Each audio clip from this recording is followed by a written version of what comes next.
I realized there are unique, outrageous acts of love that can be committed by me and me alone, and that is the unique purpose, obligation, joy, and responsibility. It's my ability to respond to reality. That's my outrageous act of love. A planetary awakening in love through a unique self-symphony. What a privilege it is to be part of this global community.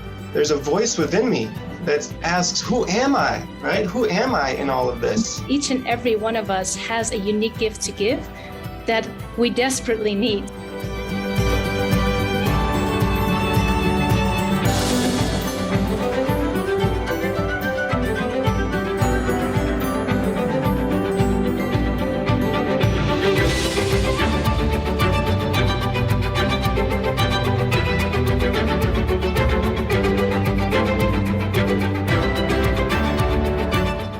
Welcome to the heart of the revolution, everyone. It is in deep joy we are in one mountain, many paths today. Our mission is what Barbara Marx Hubbard and Dr. Mark Goffney call a planetary awakening in love through unique self-symphonies. We are activating a new humanity and we are awakening as a new species, Homo Amor, the fulfillment of Homo sapiens.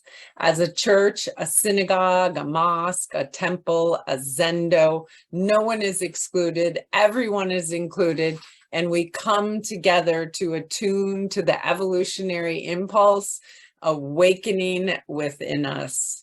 Welcome home, everyone. I am Christina Tahel, the co-executive producer, along with Krista Josepha, Jacqueline Clark, and Jamie Long, and we are delighted to be together today in our 310th live community broadcast.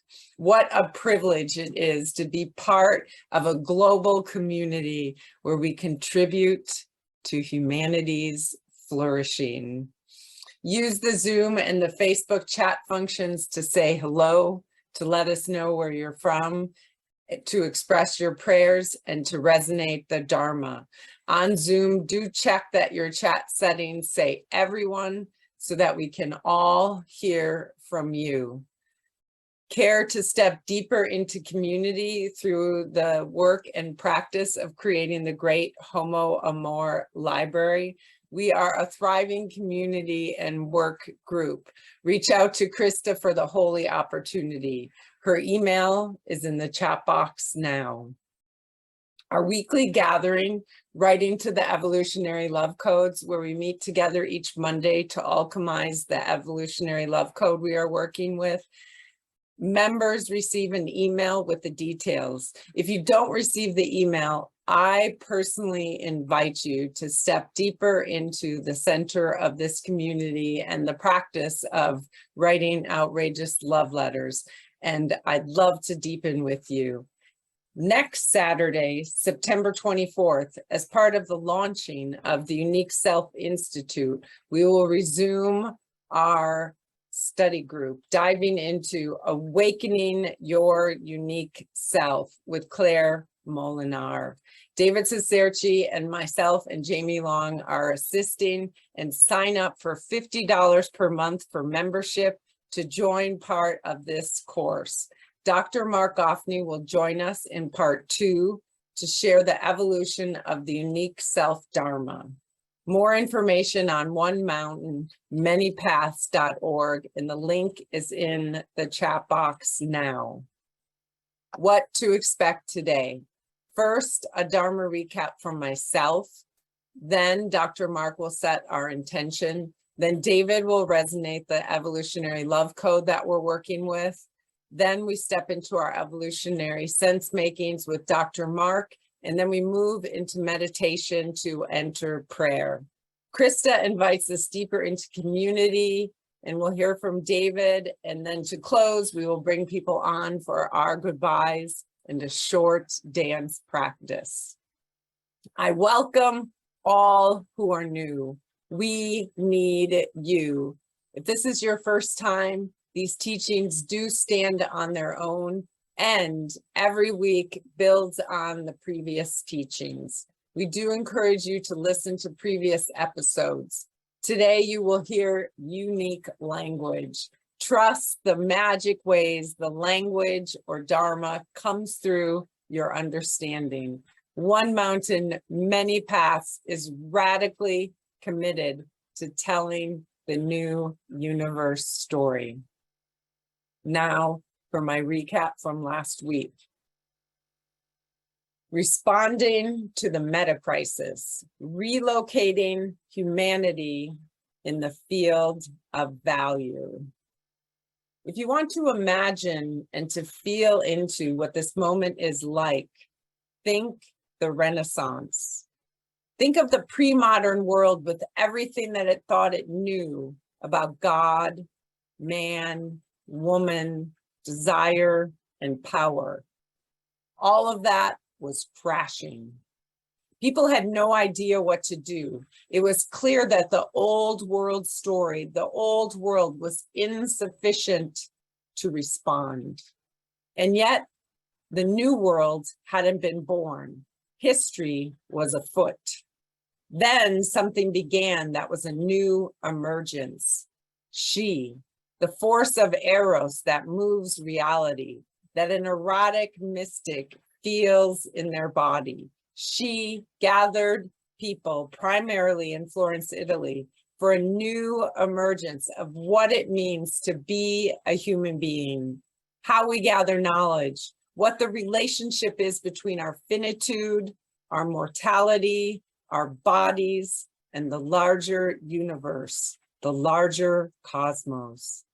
That Renaissance was deeply influenced by a set of hidden mystery schools, schools of interior science that found their way from the esoteric movements in the great traditions and began to shape and reshape the beginning of a new human and a new humanity.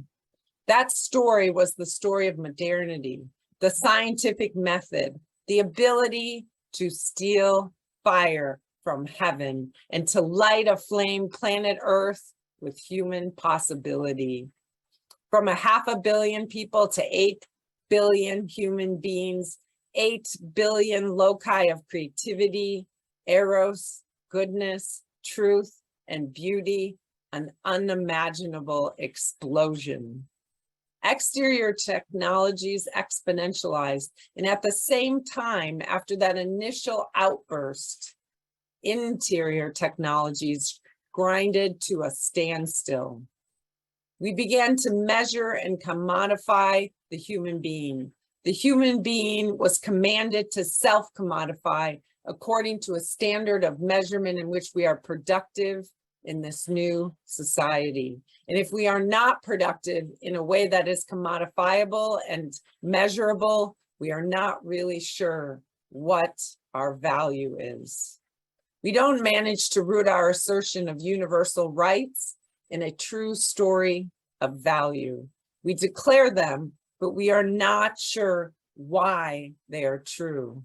Value becomes contrived. We've dislocated the human being from the field of the sacred, from that which cannot be reduced, from that which cannot be commodified. Humanity has become unmoored from its location in eternity. All of us, in some way or another, try to identify, are we successful? And that success is governed by win-lose metrics. We are winning, you are losing. There's only room for a very small number of winners. The meta crisis, in which the extraction models and the exponential growth curves that have dominated reality, the false creations of currency, the false distributions of resources amplified by a fossil fuel boom, which amplified the population, all becomes unsustainable. We're engaging this meta crisis not merely through infrastructure or social structure, but through superstructure, meaning we are going to tell a new story of value, rooted in first principles and first values that actually will bring us together. We have to be participatory in the field of value, which is the divine field, even as that field holds us and calls us and demands from us. Now, I invite us to more deeply enter into the sacred and the holy spaces of one mountain, many paths, and I turn my word to you, beloved Dr. Mark Goffney. Thank you so much. Thank you so much, Christina Amelon, and thank you so much, everyone, for being here. And what a beautiful Dharma recapitulation. We stepped in last week, into a large field, a big view of where we are and what we're doing here together. And this is not a classical podcast. It's not a classical space of intellectual ferment. It's a place of heart, body, and mind together. It's a place where we have a specific intention. And what I'm here to do just at the beginning is just to set our intention. And our intention is to step into the fullness of this moment in time, to refuse to look away, to actually acknowledge and recognize and face full on the particular quality of metacrisis, which characterizes the deepest truth of this moment in humanity. And metacrisis means the possibility of catastrophic risk, which is suffering for billions of human beings. It characterizes not only catastrophic risk, but existential risk, which is the end of human beings, the death of humanity. Metacrisis is not only, however, the death of humanity, it's the death of our humanity. Two kinds of existential risk. The death of humanity, actually there won't be human beings. That the genuine possibility that we will generate through widely distributed exponential technology, weaponized in multiple forms, coupled with a list of other very serious existential risks, will generate the end of humanity. But the second possible existential risk is, in order to respond to existential risk through various modes of surveillance, various modes of top-down command and control, closed societies, will actually generate the death of our humanity, in which the human being, as a free, creative, unique expression of personhood, that human being, as we recognize him or her, won't exist anymore.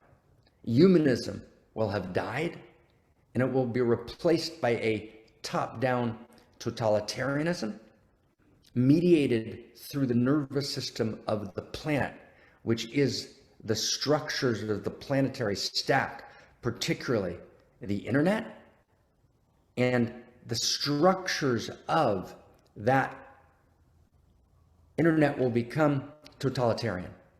Already today in the social credit system in China, there's actually a monitoring of where you are, who you're actually near, what your social credit score is, what the social credit score is of the people that you're in proximity to. And all of that information is constantly fed into machine intelligence that then evaluates whether you should be able to buy food and how much food, that's where it's going, whether you'll be admitted to a university, whether you can get a job. So how you respond in China, and China's just up-leveling the system, how you respond politically, how you respond socially, right, to various issues affects your social credit score. Your social credit score is also affected by the people that you associate and affiliate with. And that then comes together to evaluate who you are, and then to decide through the network whether actually you deserve a job, or whether you deserve forms of insurance, or whether you deserve certain kinds of medical help. That's nascent in China, but it's being up-leveled all the time now and used for utter brutality.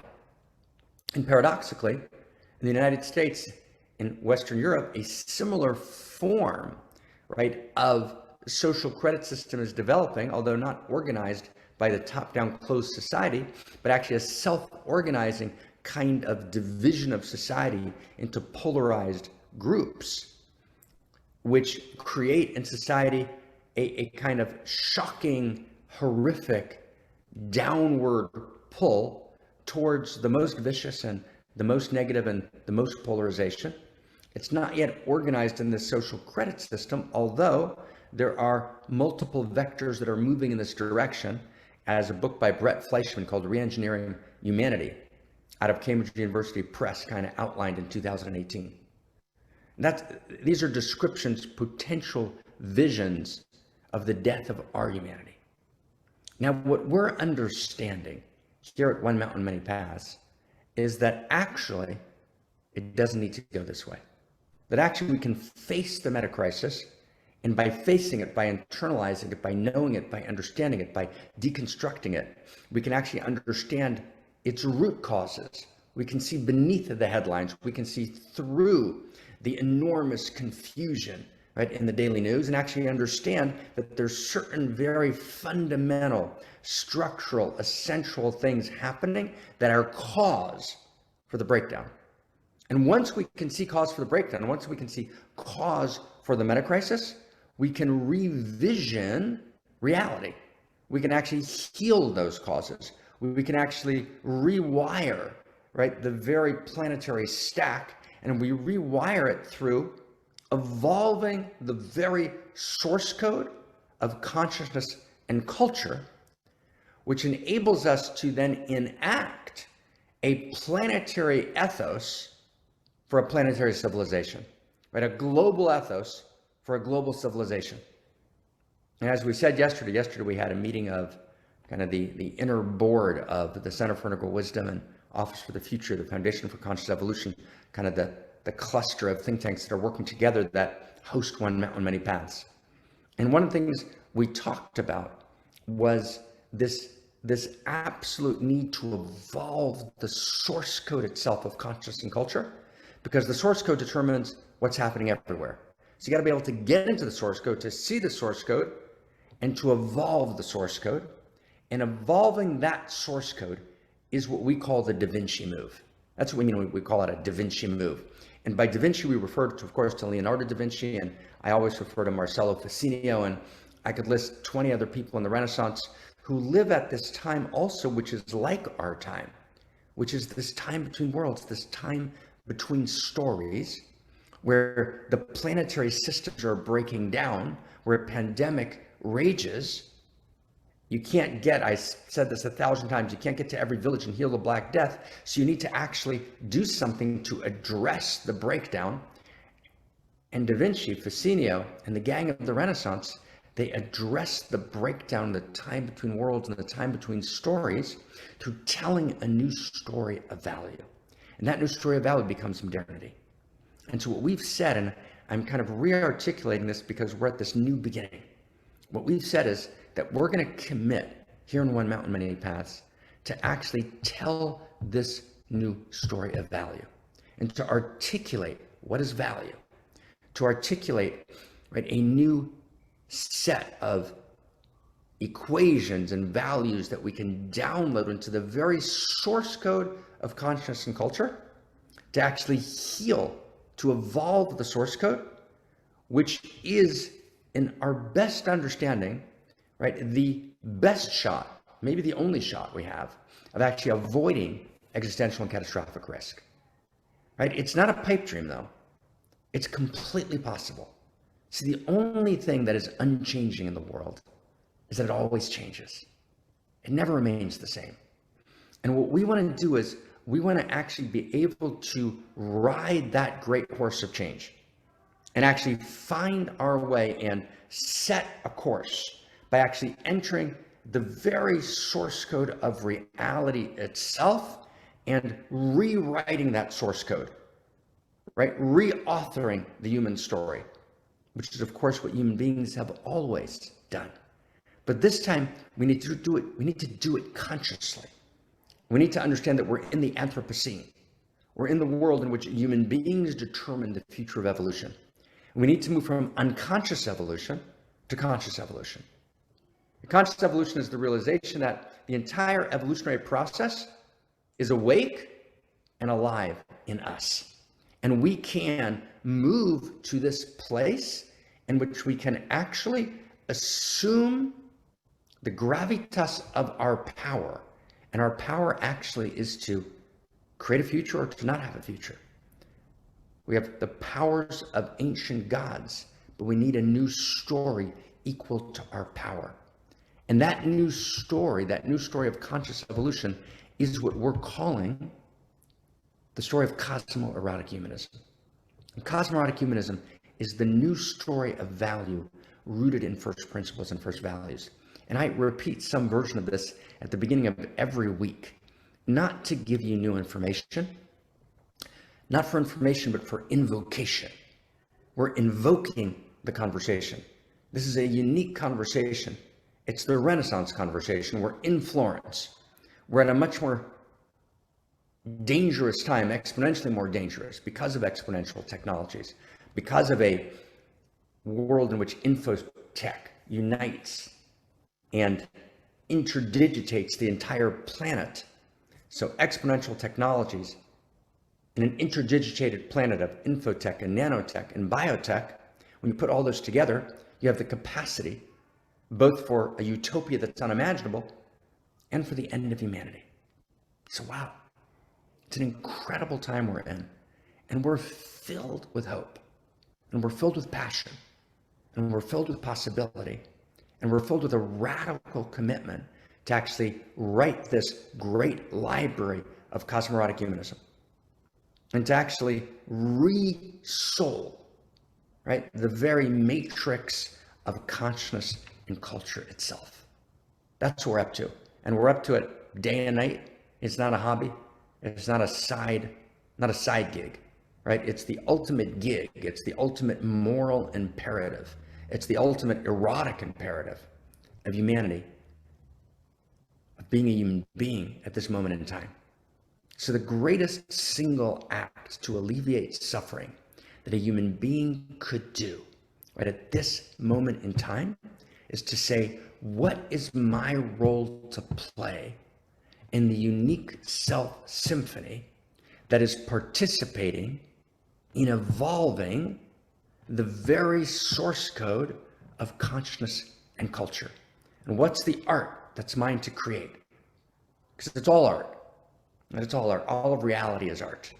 There's no God and there's no art. It's all God and it's all art. Everywhere and every place. Right?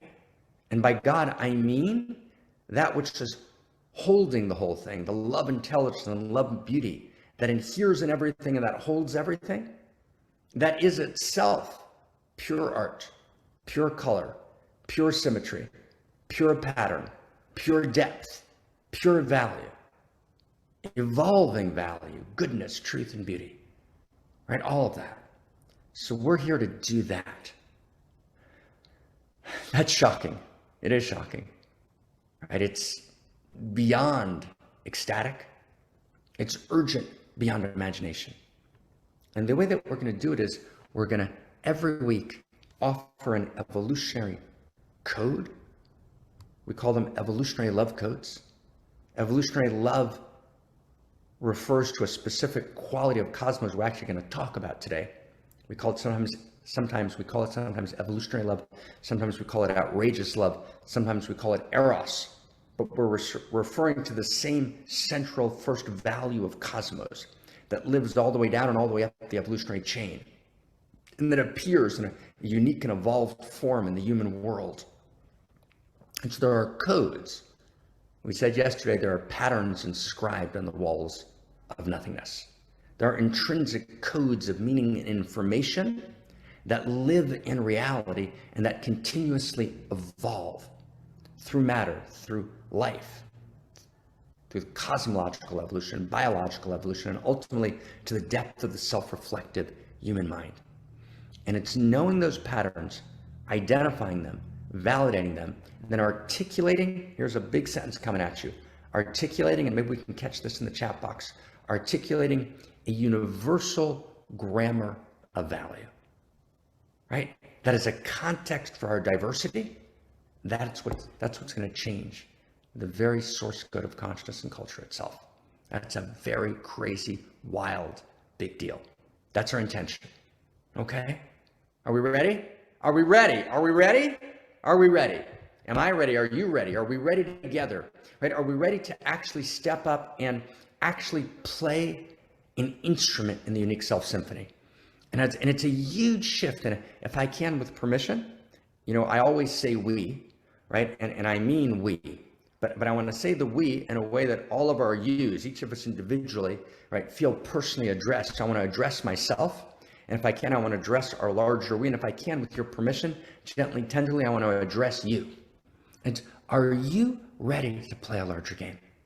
Right? Are you ready to participate in the evolution of consciousness and culture, which is to evolve the source code to articulate a planetary ethos, a global ethos for global civilization? And are you ready to actually say that you have a seat at the table, that you're at the inner cabinet meeting, right, which is actually responsible for the destiny of humanity? And here's where it gets almost unimaginable. The old elites have crashed. The old structures of authority have broken down. And the new authority is going to come from those who are willing to take responsibility, to author the new story, not to make it up, but to do the deepest research, the deepest study, the deepest contemplation, the deepest practice, right? To integrate from the leading edge wisdom streams across space and time, and to articulate this vision, this new source code, the shared grammar of value.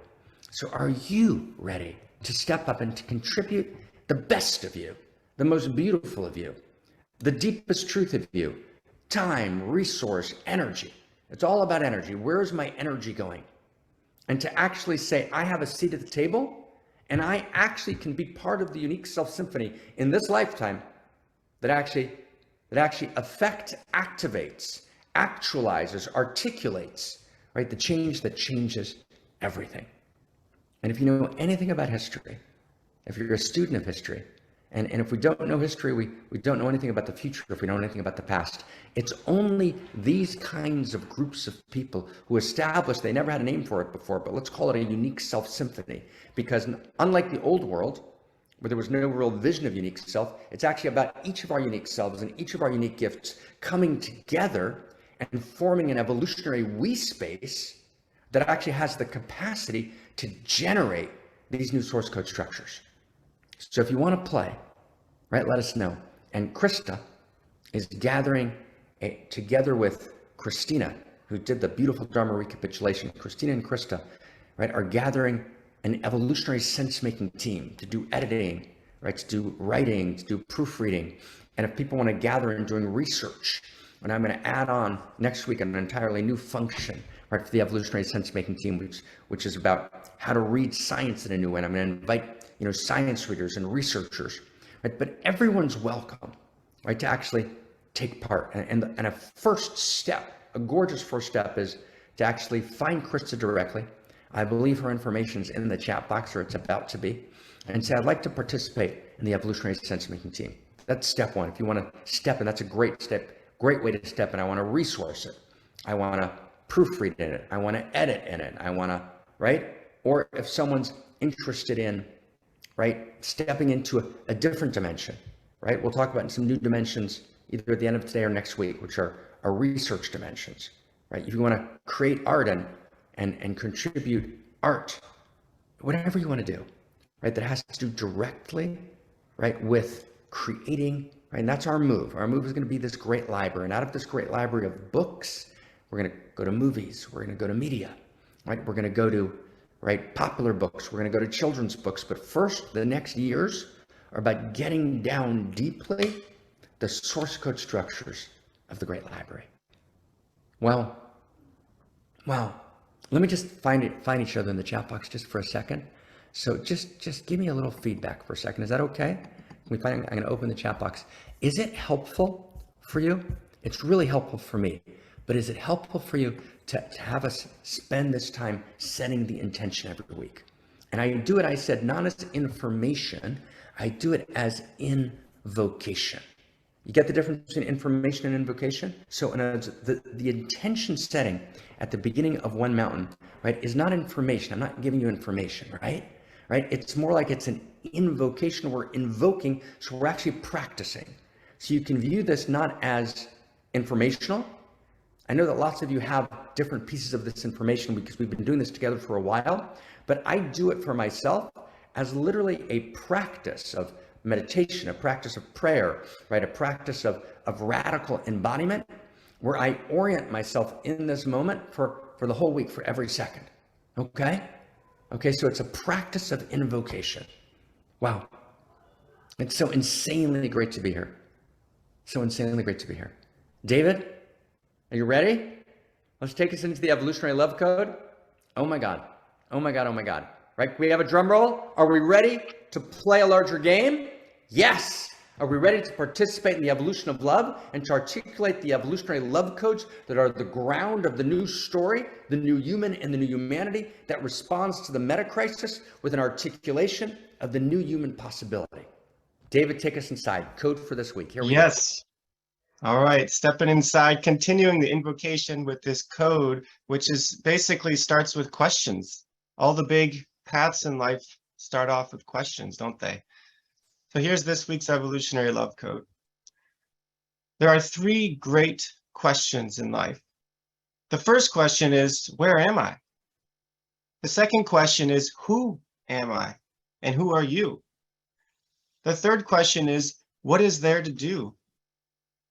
The response to these 3 great questions is the source of all joy, all power, all eros, all creativity, all goodness, all truth, and all beauty. The response to these 3 great questions is the set of first principles and first values that are the North Star of a great life well lived. We call these 3 questions the 3 great questions of cosmoerotic humanism. Cosmoerotic humanism is the story of the new human and the new humanity.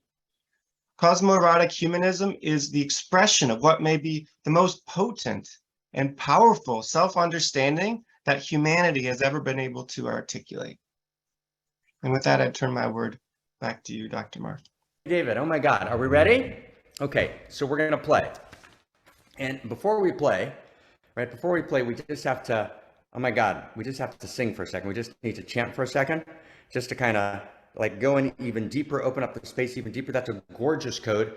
David, right, kind of resonated for us. And what we want to do in these next few minutes is actually address those 3 questions in a kind of huge, kind of meta way, get very specific. We get a sense of what that actually means. We're going to go 10 steps, and then we're going to go back next week and the week after and the week after, and we're going to plunge into the poetry, the eros, the story, the science that underlies, right? But first I want to give just kind of a glimpse, right, of a set of evolutionary source code principles, right, which respond directly to these great questions of cosmoerotic humanism. But before we do that, we just need to chant for a second, okay? Just to find each other. Is that okay? Okay, just welcome everyone. Welcome. Cha.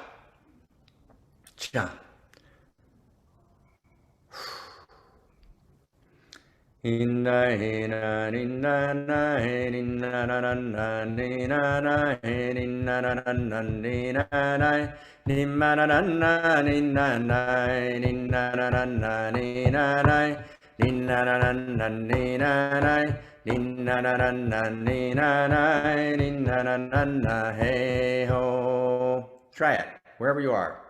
And we chant because chanting is one of the ways to open up the eye of consciousness. So we chant just to kind of fall in deeper, to find the interior face of cosmos, and to be able to think and feel more deeply. I chant, the Dalai Lama chants, right? Every great tradition of interior science, one with the other, chanted, and secular culture chants, we call it music, right? All forms of music are a way of finding our way to the inside.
Okay, let's do this. 10 steps. First, a phenomenological kind of simple observation. Phenomenology meaning what's actually happening in front of us. And so I want to recapitulate the last, 4 years in 10 simple steps. And if anyone wants to make each other a cup of tea and you make me one also, that'd be awesome. Okay? So here we go. And I'll make you one too. Let's make each other cups of tea all over the world. So 1, we live in a world of outrageous pain. That's just true, right? We live in a world of outrageous pain. Does everyone get that? That's true. The world's filled with outrageous pain. The only response to outrageous pain is outrageous love. Second sentence, we live in a world of outrageous beauty. The only response to outrageous beauty is outrageous love.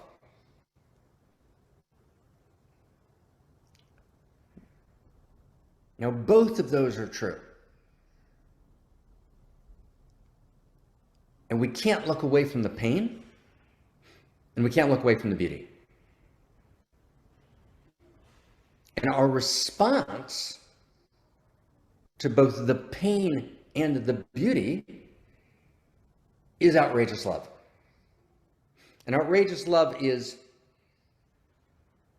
an experience that moves through our body, through our heart, and through our mind, which enables us, which activates us,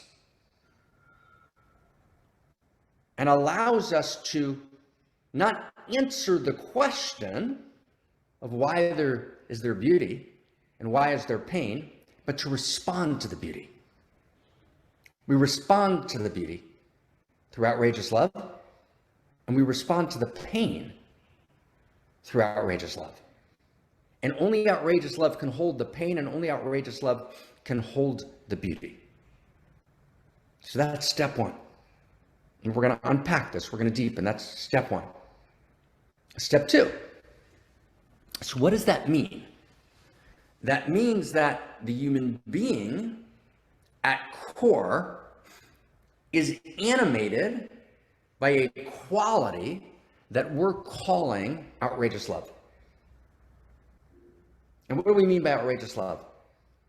So by outrageous love, we don't mean ordinary love. And this is why we can't just root value solely in the world of human social constructions. By outrageous love, we mean, as Dante said, the love that moves the sun and other stars.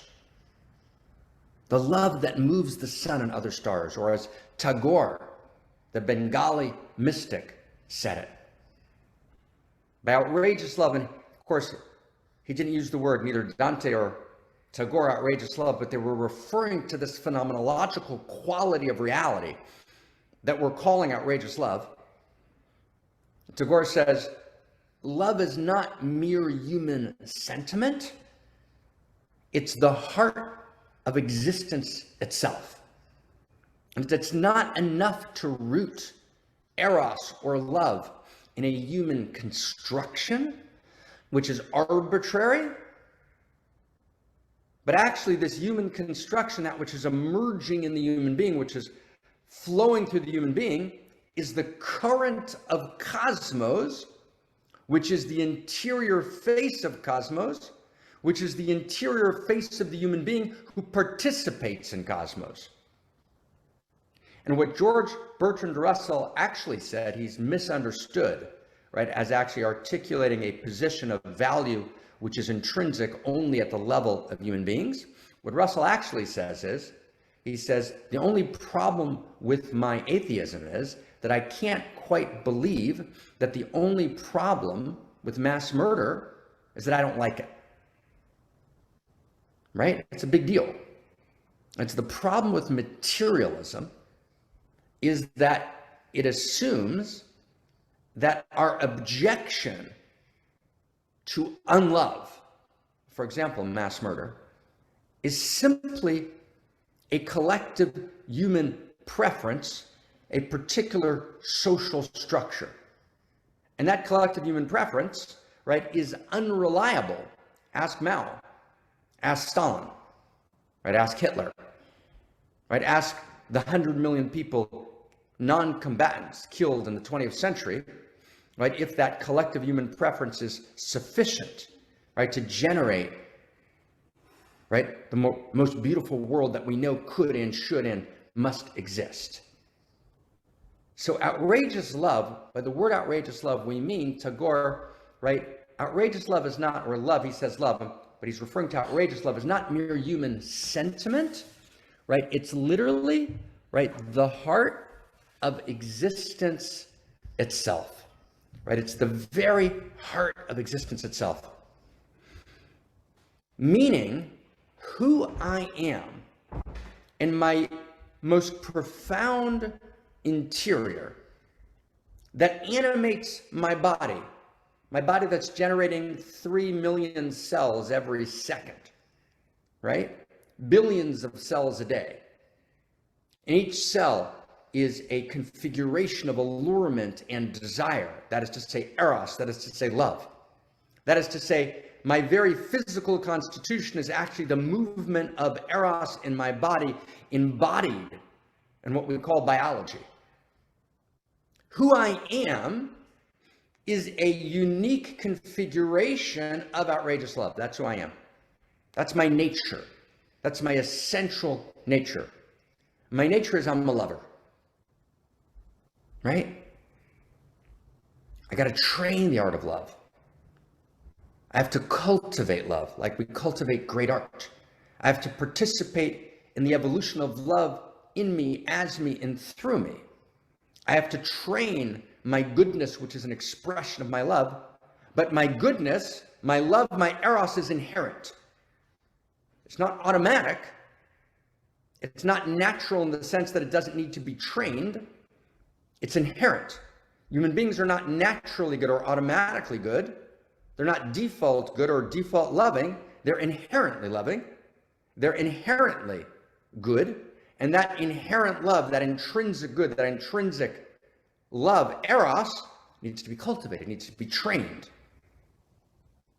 But that is actually who we are in our very core as a human being. It's why the world's filled with music, and why music is all love songs, transculturally, right? Transtemporally, across space and across time. So who am I?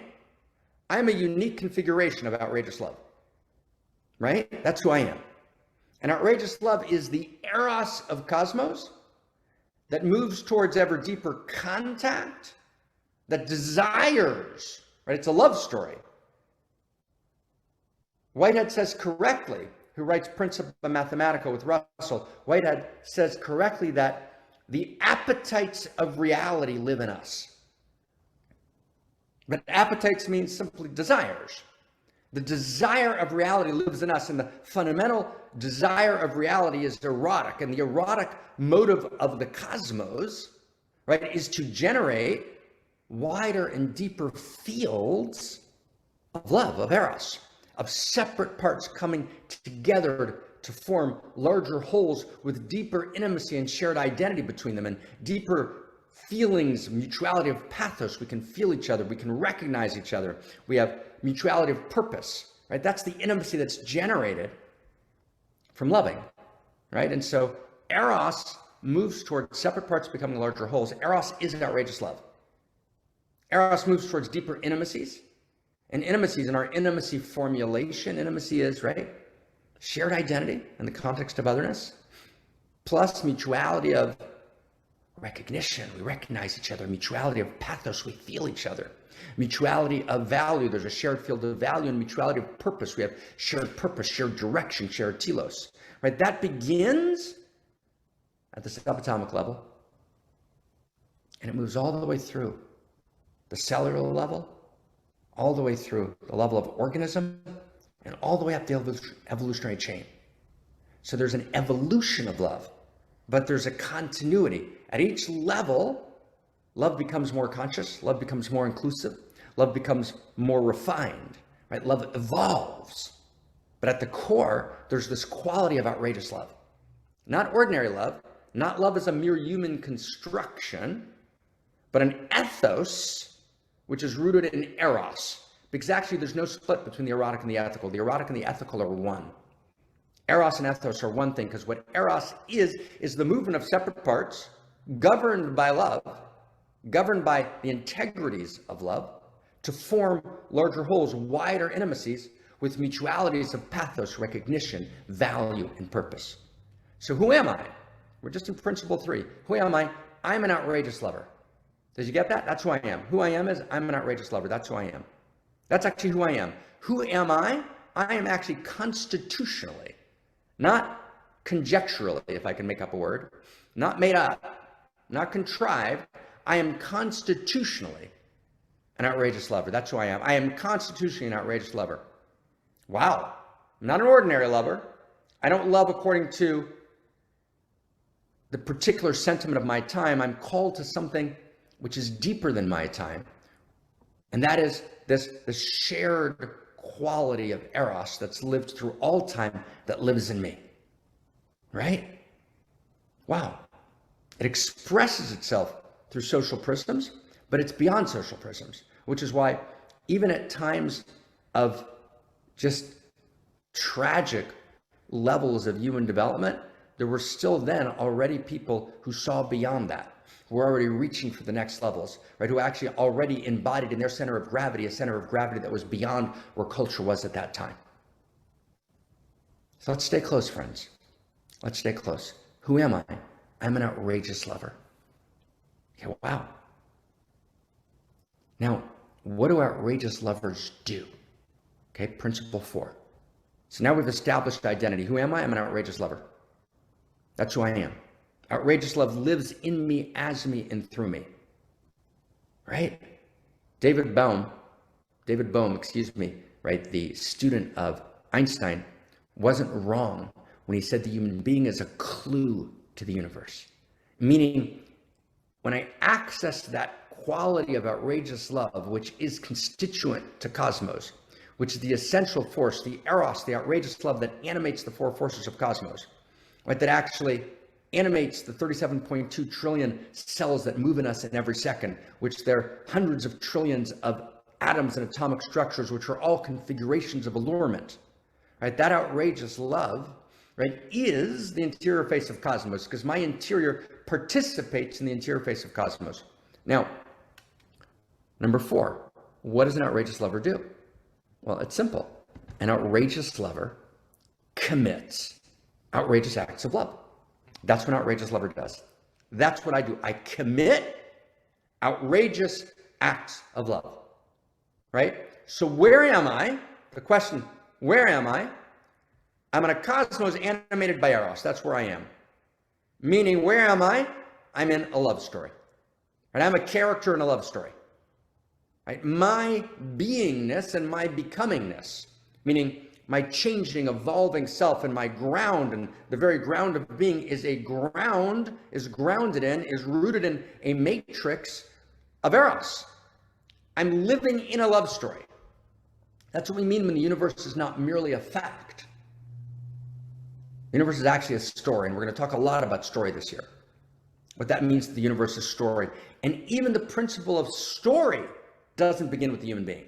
If you really understand the principle of story and the four constituent elements of story, which we'll talk about later, next few weeks, you realize that story is a property of cosmos, from matter to biology, life to mind. Story evolves, but story is a property of cosmos, and reality is not merely a fact. Reality is a story. Story, I'll just give you one property. It means it has direction. It's going somewhere. There are plot lines that animate a story. Those plot lines animate the story of reality all the way down and all the way up the evolutionary chain. It's a big deal, okay? So I'm in a story. Reality is not merely a fact. I'm not living in a dead mechanistic universe of reductive materialism where I'm making up stories, which are mere social conjectures, to which Bertrand Russell, to which Bertrand Russell responds, right? That doesn't work for me in the end.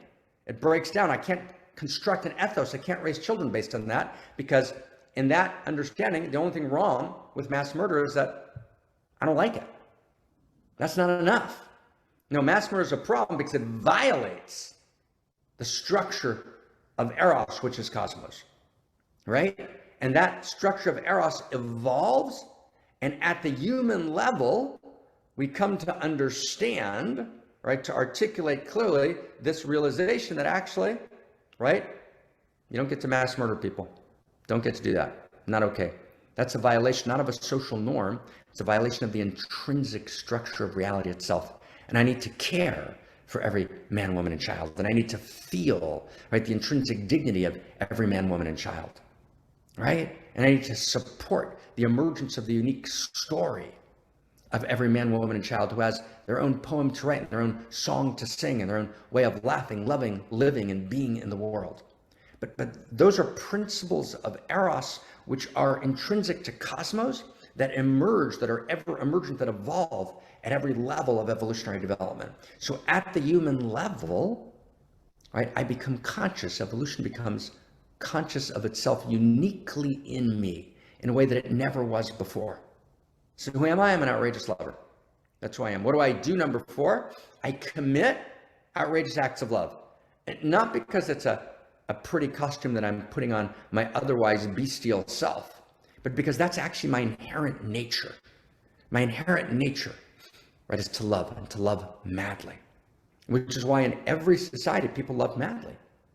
They made a mistake because they often placed the boundary of their love at the tribal level or at the ethnocentric level, right? And their love ended at the border of their tribe, which was tragic.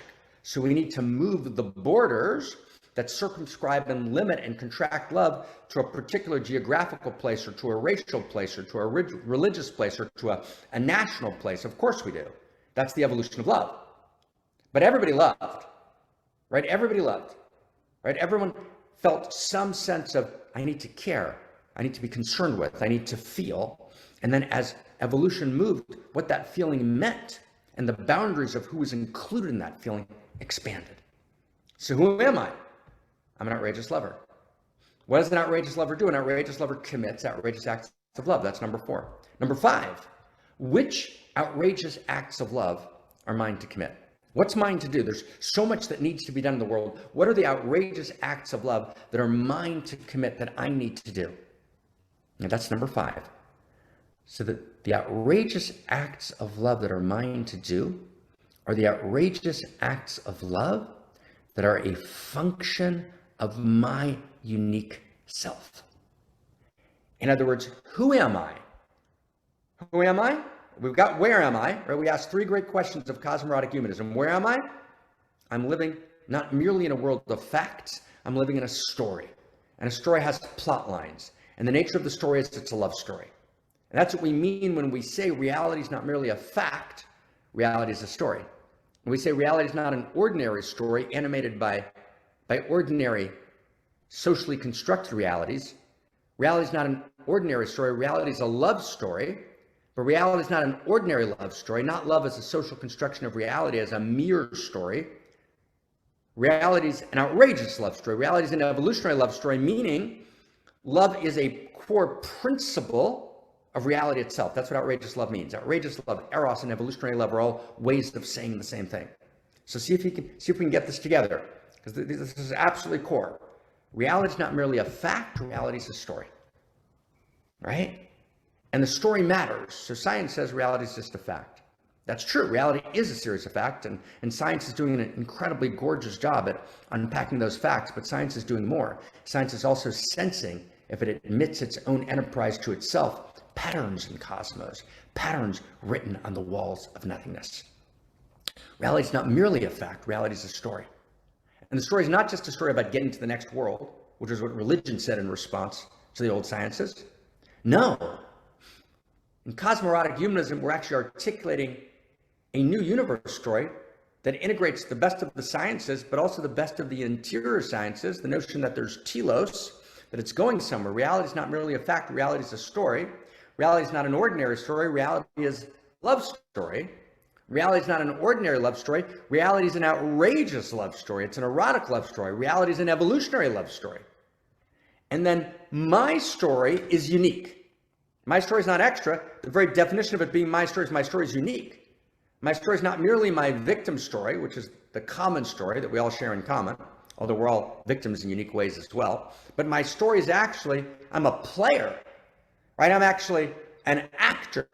I actually have a unique set of lines, right? That's what Whitman meant when he said, contribute your verse, right? You got to contribute your verse. There's a verse that you need to contribute. There's a letter in the cosmic scroll that's yours to write and yours to write alone. That's what it means to be an irreducible unique self. You're an irreducibly unique self. You're an irreducibly unique, outrageous lover. I'm an irreducibly unique configuration of outrageous love. I'm a unique set of allurements. I'm not an extra on the set. There are no extras on the set. There's no extras on the set. I'm intended by reality itself. Uniqueness implies intention. Uniqueness implies choosing. I'm intended, I'm chosen. I'm recognized by reality. And therefore, I'm needed by reality. And I'm needed to commit my outrageous acts of love, which outrageous acts of love are those? Those which are a function of my unique self. And what's my unique self? This is principle 5. My unique self is the unique configuration of allurement and the unique configuration of capacity of gifting that's mine and mine alone. It's my unique way of being. It's my unique way of presencing in the world. And it's my unique way of contributing my gifts, my unique gifts that address unique needs in my unique circle of intimacy and influence that can be addressed in the unique way that can be contributed to through the verse that's mine to write in a way that no one that ever was, is, or will be can do other than me. Wow, that's number 5. I'm an outrageous lover, and I've got outrageous acts of love to commit. That's 3 and 4. 5, which outrageous acts of love are mine to commit? Those that are a function of my irreducibly unique and gorgeous quality of being. My unique perspective because of my unique place in the space-time continuum. It's mine and mine alone. I'm the puzzle piece that fits uniquely into this particular place in the space-time continuum. And when I fit uniquely, right, I actually complete the puzzle. I fit in perfectly. I'm exactly where I need to be. I was born at the right place and at the right time, right, and to the right people. Because there's something for me to do at this moment, at this place in time. And I've got to do that. I've got to contribute that. I've got to be that. Right? Wow. Unimaginable. It's unimaginable, right? And then number 6, I realize it's not just about me. It's not about me. It's about you. It's about you. It's about you, and it's about you and me together. Find the others is number 6. Find the others. Find the others. Right? Find the other imaginal cells that come together to turn a caterpillar into a butterfly. When enough imaginal cells find each other, they rewire, they evolve the source code, cellular structure of the caterpillar. The caterpillar becomes a butterfly. Find the others. Enact in your local world unique self-symphonies that come together to participate in the evolution of love. And then as reality proliferates with unique self-symphonies, as unique self-symphonies multiply exponentially, we actually experience not a closed society, not a totalitarian, top-down command and control society mediated through a totalitarian internet. We actually experience a bottom-up, self-organizing, self-actualizing reality of unique self-symphonies. What I was delighted to call together with my beloved wholemate partner in One Mountain, Many Paths, Barbara Marx Hubbard, we called it a planetary awakening in love through unique self-symphonies. That's number 6. Okay, wow. So who am I? I'm that person who has a unique instrument to play in the unique self-jazz symphony. And it's not just a symphony that's playing an old score. It's a symphony that's playing an old score uniquely and then adding to the score. It's jazz. And there's moments when we all step back and we watch David resonate the code, or we listen to Christina, or we listen to Krista, or we listen to Jacqueline, or we listen to Suzette weaving, right? Suzette's magic, right? Or we listen to Tom, right? Or we listen to Terry, right? Or we listen to, right? And right, Krista, right? Joseph, or we listen to, right? And it goes on and on. Right? We each have this instrument to play in the unique self-symphony. We don't play it by ourselves. We're not autistic. We listen to Benjamin, right? We're not autistic. We actually listen into the symphony and we say, at this moment in time, what is the unique need that reality needs from me? It's not just about my artistic expression or what I want to create. We listen to Zohar, right? We listen to what's the unique need, right? Unique self is not just my creativity, right? People post about the internet always about one thing themselves. We would change the world if everyone would spend, 2 months, 8 weeks posting the internet, not about yourself. 2 months, your life will change. And if you're posting on social media, for the next 2 months, spend 2 months. This is the 2-month challenge. You know what? I'll make it easier. 1 week challenge, 7 days. Don't post anything about yourself. Just post about beauty that you see. Entire life will change. It's not just about me. It's about what the need of the moment is. It's when my deepest quality meets the most urgent need of the moment that I'm able to access knowing what my unique instrument is in the unique self-symphony. It's not exactly what makes me feel good, although playing my unique instrument makes me feel better than anything else. It's about being part of the unique self-symphony, playing my instrument in resonance with the unique self-symphony, and then at moments playing my jazz piece, right, that's never been played before, as everyone steps back, right, and listens to my music. That's unique self-symphony. All right, wow. 6 steps. You notice we've answered all 3 questions. The question of where am I in a love story? Who? I'm a unique lover. I'm a unique, outrageous lover. And my love story is chapter and verse in the universal love story. What? What's there to do? To commit my outrageous acts of love. And I want to, if I can, share something. We're going to move to prayer as we're finishing today's evolutionary sense-making. You got to be outrageous. Life is way too short to be surface polite. Be civil. Be respectful. Have integrity. Be loving, but be outrageously loving, right? Be outrageously loving. Don't be just a little bit loving. Don't be just appropriate. Don't just do what is the right thing to do that your psychologist, therapist, counselor, coach says, oh, this makes sense. Be outrageous. Of course, listen to your psychologist and coach and be sensible. Of course you should, but be outrageous. Because actually outrageous love, the love that actually animated all of reality, quite literally moves in we, moves in thee, moves in me, moves in you. And it's only when you step out outrageously and you realize that you are larger than life, that you are a superhero, that your superpower is that unique quality of outrageous love that moves in you, that wants to commit outrageous acts of love that are unique, that are unlike, that are large, that are grand. And don't be lost in Otto Rank saying that you're grandiose. You're not grandiose. You're grand. You're gorgeous. You are larger than life. You are wondrous beyond imagination. You are beautiful beyond anything that words could possibly hold. So commit outrageous acts of love. Step up, right, to the plate and literally hit a home run, right? Bases loaded. I apologize for the American metaphor. Out of the park, blow the lights out in the park, because that's what's yours to do. And actually, you can't actually be filled with joy or filled with integrity until you do that. Now, there's no person in the world who can tell you exactly what your outrageous act of love is to commit. You can be guided, you can get input, right? You can access voices that see you, you can get reflections of who you are from other people, right? But in the end, you've got to listen not to the surface voice, to a voice that's so beneath the surface, that lives on the inside of you, right? That voice that actually participates in the field of outrageous love. That's your outrageous love.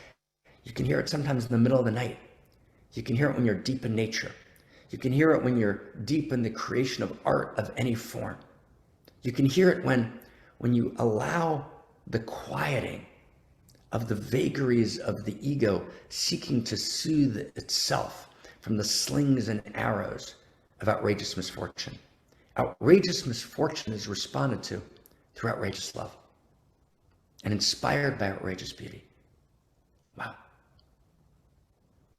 So when we pray, we turn to the infinity of intimacy and we say, oh my God, blow me open. Let me be outrageous love. Let me be your verb. Let me be your dangling modifier. Let me be your noun. Let me be your sentence structure. Let me be your art. Let me be your painting. Right? I know that you are outrageous love through me. So guide me, open me, love me, caress me, kiss me. Demand from me that I be, and help me be, and stand me up to be, and hold me as I'm being, a unique, gorgeous, outrageous act of love, which is the verb of infinite intimacy, the verb of the infinite intimate alive in me. That's what prayer is. So we're going to turn to prayer, to Leonard Cohen, right, to the holy and broken hallelujah. And we don't use the word God, because the God you don't believe in doesn't exist. We use the word infinite intimate. And when we say God, we think infinite intimate, right? We turn to God, to the infinite intimate, and we say, hold us, love us, right? Make us, allow us to make ourselves into the outrageous, mad lovers that we already are. Let's go into prayer, and we'll come at the end, right after the song, the chant, the prayer. And in the prayer, I'm going to ask, if you can, don't text anyone, right? Don't do something else. Don't do it to maximize time in some other project. Let's actually listen to Cohen. You know, we pay Cohen every week, right, to come and sing with us. He's a great guy, a beautiful man.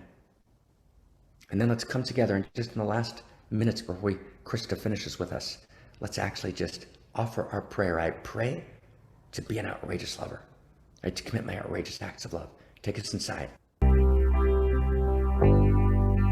Now I've heard there was a secret chord that David played, and it pleased the Lord.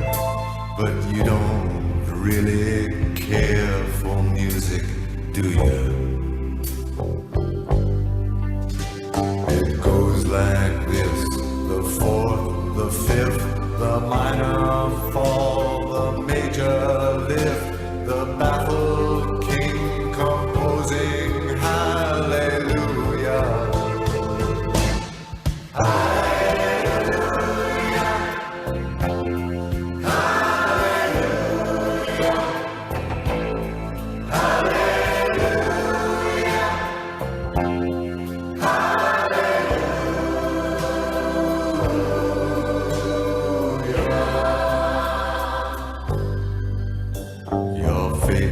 was strong, but you needed proof. You saw her bathing on the roof, her beauty and the moonlight overthrew you. She tied you to a kitchen chair, she broke your throat and she cut your hair, and from your lips she drew the hallelujah.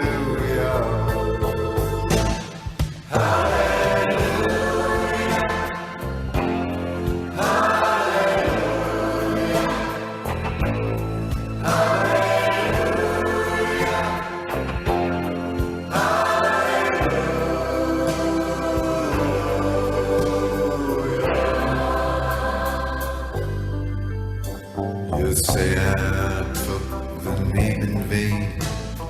I don't even know the name. But if I did, well really, what's it to you? There's a blaze of light in every word. It doesn't matter which you heard, the holy or the broken. Hallelujah.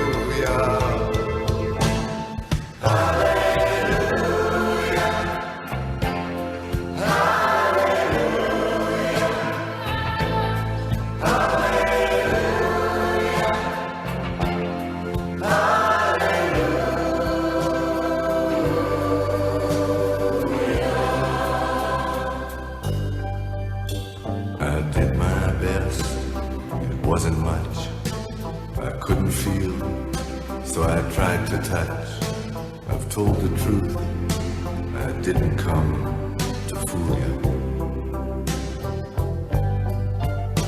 And even though it all went wrong, I'll stand before the Lord of Song with nothing on my tongue but hallelujah.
Yeah, hallelujah. Krista, take us home, love. Take us home all the way. Right? What do we do? How do we step up? Right? People were writing prayers, right, all the way through, the most gorgeous prayers in the world. Right? Oh my God. Right? Every prayer just more precious, more beautiful, more stunning. Right? Take us home, Krista. How do we take the last step? Oh my God.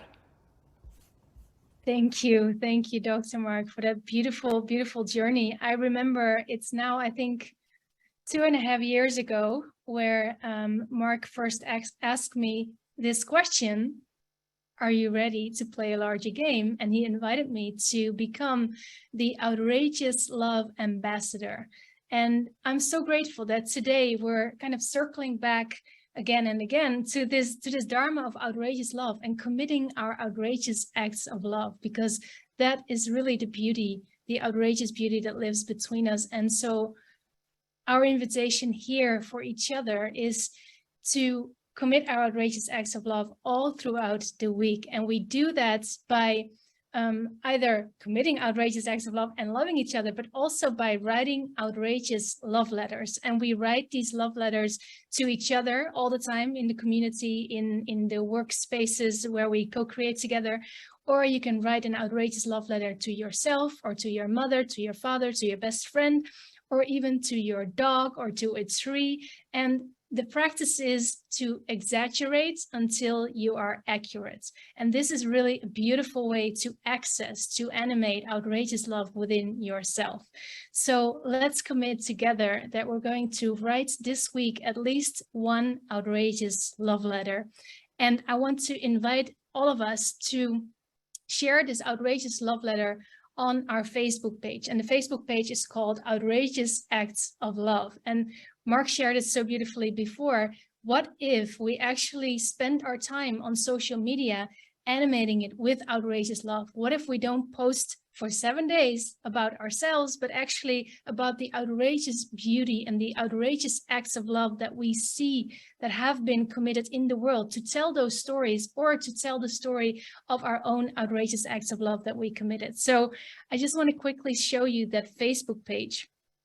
It's right here. So when you search on Facebook, Outrageous Acts of Love, you will be able to find it.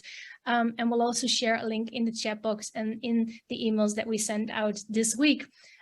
When you are here, when you click here on community, that's where all of us can post.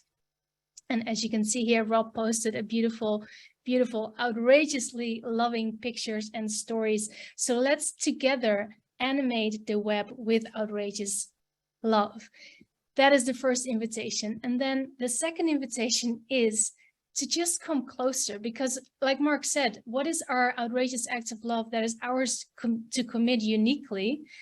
For me, how I feel about it is the only way to find out is we actually take that first step and we step onto the dance floor. It's like trying to think about how you're going to dance before you're dancing. That doesn't work. You have to actually take that step, take that leap of faith, and let the music begin to move you. And that's how it is in this field of outrageous love. You just say yes to the first little step, like Sharmila, has stepped into posting every week the 1-minute clips all over our social media. And she's doing that consistently every week. And that's a way to come closer and to just get to know each other and to work together. So if you want to figure out what your first step is, please write me an email. I'll put my email in chat box, but you can also go ahead and just schedule a short 20-minute call on Zoom, because I would just love to get to know each other, and feel into that space of possibility together. Mark already shared that we're now mainly working to create a group of editors, because we have committed to publish every single one of the 300 episodes into beautiful books.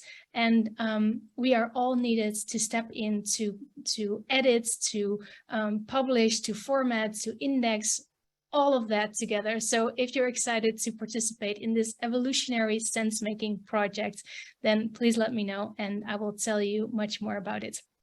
Before we close now, at the end, please stay until the end, because that's where the Outrageous Love Party happens. We'll turn on some music and we get to dance together and see each other. But before we do that, I just want to turn my word to David, who's going to share a little bit more about the Unique Self course that is starting this Saturday.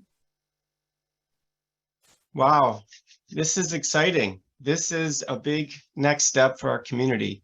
So this Saturday is an opportunity to really step in and not only learn the Dharma, but experience it with a small, intimate community. So this Saturday, we're starting a next co-study group, which is Awakening Your Unique Self.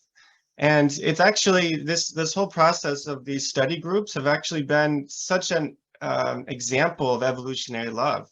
I mean, they started a few years ago with just a few people kind of asynchronously studying a course and kind of chatting about it. And then, Jamie and Christina came together and started bringing people on in more of a consistent way. And then I stepped in last year, and it just keeps getting bigger and bigger. And this co-study group, which is Awakening Your Unique Self, is actually going to go a whole nother level this time. So we have our very own Claire Molinard, who will be stepping in, and as part of launching the Unique Self Institute, which is really the primary vessel for transmitting this new story of unique self into the world, we're launching Unique Self Institute. Claire has been working so hard for several years, not only on her ability to teach and to coach in Unique Self, but also just this Unique Self Institute to create this webpage and this resource for everyone. So we're starting that study course this Saturday.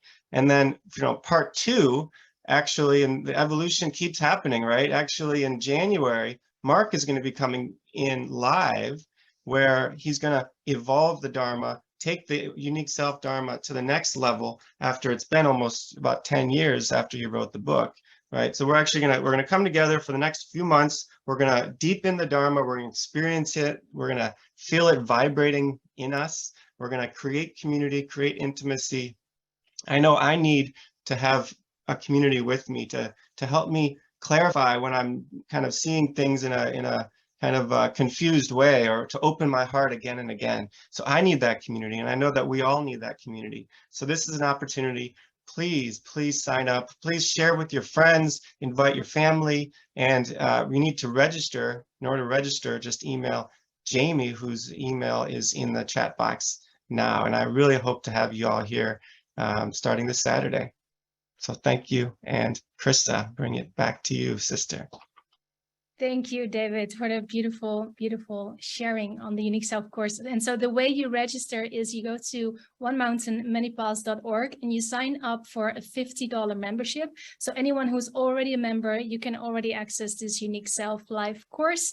And if you're not yet a member, please sign up for only $50 a month, because that is also actually what is resourcing our home and what is making the next step of this revolution possible. So it's really a win-win-win-win-win situation.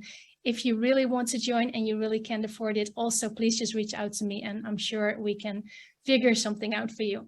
So now let's dance together. We're going to bring all of our beautiful, beautiful, gorgeous faces on this screen. So again, I want to challenge you to step onto the dance floor. Don't be like, okay, I'm going to leave my camera off, whatever, or I'm going to sign off. So let's do it. Promote as panelist is what you will do. You will get an invitation for that. Please click OK. I slowly see the people appearing on my screen. So let's turn on some music and let's blow this out together into outrageous, outrageous love. Thank you. Thank you all so much. Brother